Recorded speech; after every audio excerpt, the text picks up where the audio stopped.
So yun guys, nasa school ako ni Sohan. Kailan kaya pupunta dito nang hindi ako pinapatawag dahil may kalokohan? Tito Ray! Pinatatawag ako ni Ma'am Ray, no? Yan. Sana pagpupunta ako dito, mataas na grade, magandang achievement, magandang balita dapat. Alam niyo guys, pupunta ako dito sa school. Puro problema. Hello. Puro problema na naman. Ewan ko ba kung bakit. Parang linggo-linggo nandito ako. So ayan, punta tayo sa kwarto ni Sohan. Ito yung bagong building ng Plaridel. So ginagamit niya.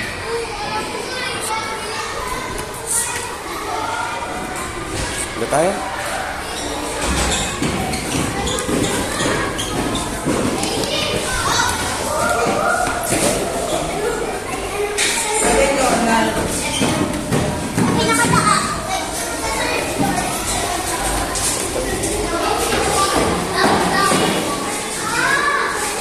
Fourth floor yata ito na Sohan. Kasi grade 5 student. Hindi ko alam kung anong problema kung bakit tatawag ko naman. So, hindi nga ng hallway. Sorry. Ma'am Reyno.